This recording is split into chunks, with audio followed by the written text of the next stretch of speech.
Bonsoir à tout le monde. Le sujet des vacances de nos politiciens, c'est quelque chose qui a vraiment rentré dans les nouvelles depuis le Nouvel An. Puis, ça a tout commencé avec les vacances de Justin Trudeau, quand lui, sa famille et quelques collègues libéraux ont pris des vacances sur l'île privée du Aga Khan.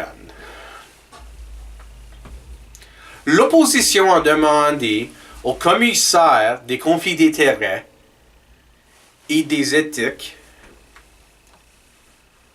d'investiguer ce qui est arrivé avec les vacances. Puis, cela, ça devait endommager la réputation de Justin Trudeau. Pour l'instant, c'est pas l'air très bon pour M. Trudeau. Une investigation, malheureusement, c'est pas une bonne chose pour lui. Avec les derniers quelques mois où, malheureusement, il n'était pas capable d'agir sans causer une controverse. Ça a commencé quand il y a eu les protestes de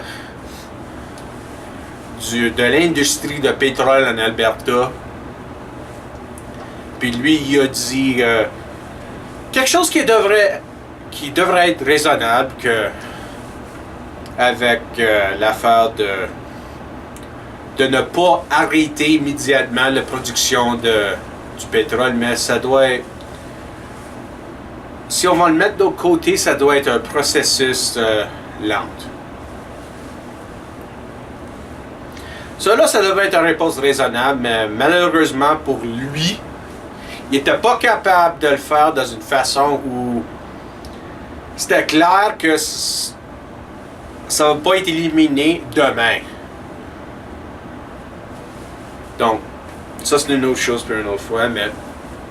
Puis là, après, il y a toute l'affaire avec les politiques de langue, où à Sherbrooke, Québec, il a répondu seulement les questions en anglais, en français. Puis il y avait une autre conférence où il a fait la même chose, mais c'était l'inverse, c'était en Ontario, puis il a seulement répondu les questions en anglais, même si c'était posé en français.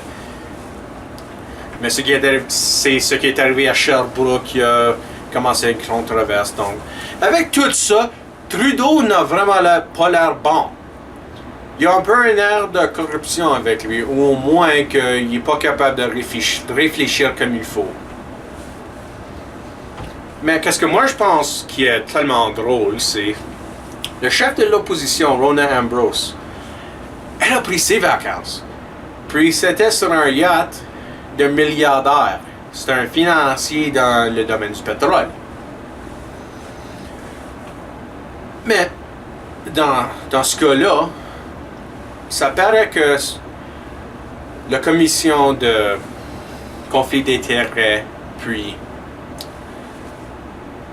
éthique avait au moins approuvé ou n'ont pas trouvé de mal avec les vacances de Mme Ambrose.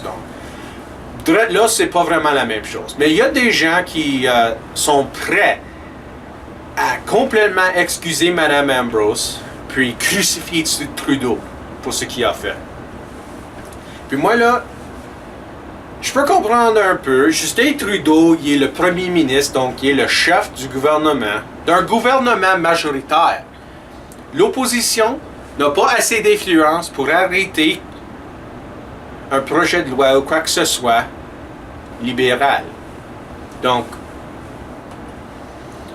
si Trudeau, si quelqu'un a acheté une faveur, il n'y a vraiment rien que l'opposition peut faire pour arrêter la corruption. Ça, c'est dans le plus pire scénario si vraiment quelqu'un a acheté une faveur du gouvernement Trudeau. À l'instant, on ne sait pas. Comme j'ai dit, c'est juste analyser le plus pire scénario. Mais si on fait la même chose, puis on regarde Mme Ambrose, comme oui, elle est le chef, elle est chef d'une partie minoritaire, mais elle ne va pas être dans une partie minoritaire pour toujours. Les conservateurs veulent gagner la prochaine élection. Puis, c'est très fort probable que Mme Ambrose pourrait être une ministre dans le prochain gouvernement si c'est formé par les conservateurs. Puis, dans le plus pire scénario avec elle, si quelqu'un a acheté une faveur, ça ne veut... Ça là, ça vient pas avec une date d'échéance. Donc, c'est pour ça que je comprends pas pourquoi il y a des gens qui sont tout à fait prêts à lui pardonner, mais pas Trudeau. Ils ne voient pas que les deux situations, comme l'affaire avec Trudeau, c'est beaucoup plus pire. Que oui, l'affaire avec Trudeau, c'est beaucoup plus pire. Mais ça ne veut pas dire que l'affaire avec Mme Ambrose, c'est pas quelque chose où il y a du mal qui a été fait. Ça ne veut pas dire qu'il n'y a peut-être pas un air de corruption qui est arrivé avec elle. Ça ne veut pas dire que... Ben, c'est en plein ça. Tous les deux, tant qu'à moi, il y a un air que quelque chose ne semble pas bien. Je peux dire que Mme Ambrose sait comment suivre les règlements. Et peut-être Trudeau ne sait pas. Comme juste, ça c'est juste tant qu'à moi. Mais c'est ça l'affaire. Quand le chef d'un gouvernement le fait, c'est beaucoup plus pire. Mais on ne devrait pas pardonner un politicien qui fait quelque chose qui est très semblable, où ça donne l'air que quelque chose ne va pas, que quelque chose n'est peut-être pas bien. Dans le monde du politique, la perception, c'est vraiment la réalité. Si vous évoquez un air de corruption ou un air où peut-être il y a du corruption, pour les voteurs, la seule chose qu'ils vont voir, c'est peut-être qu'il y a la corruption. Puis ça, c'est même s'il n'y a pas de corruption. Ça, c'est même si vous suivez les règlements.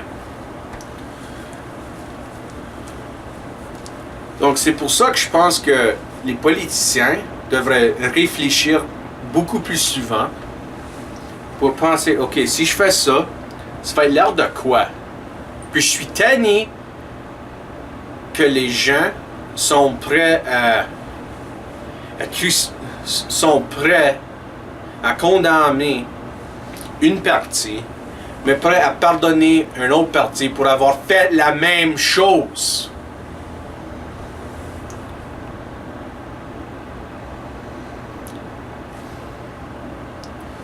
Peut-être je suis trop... Peut-être c'est à cause que je suis cynique. Peut-être je suis aussi trop cynique pour vraiment couvrir la politique. C'est peut-être vrai.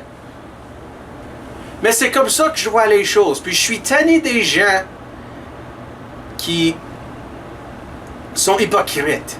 Je suis tanné des gens qui sont pas capables de regarder une situation semblable pour être au moins raisonnable. Je suis tanné des gens qui sont pas capables de voir que dans deux situations, c'est quoi qu'il y a de semblable. Puis peut-être c'est l'air pas bon pour les deux parties. Puis c'est en plein ça. Donc, merci beaucoup pour avoir regardé la vidéo. Si vous êtes en accord ou en désaccord, ou voulez continuer la conversation, s'il vous plaît, laissez un commentaire. Aussi, abonnez-vous. Merci encore, puis à la prochaine.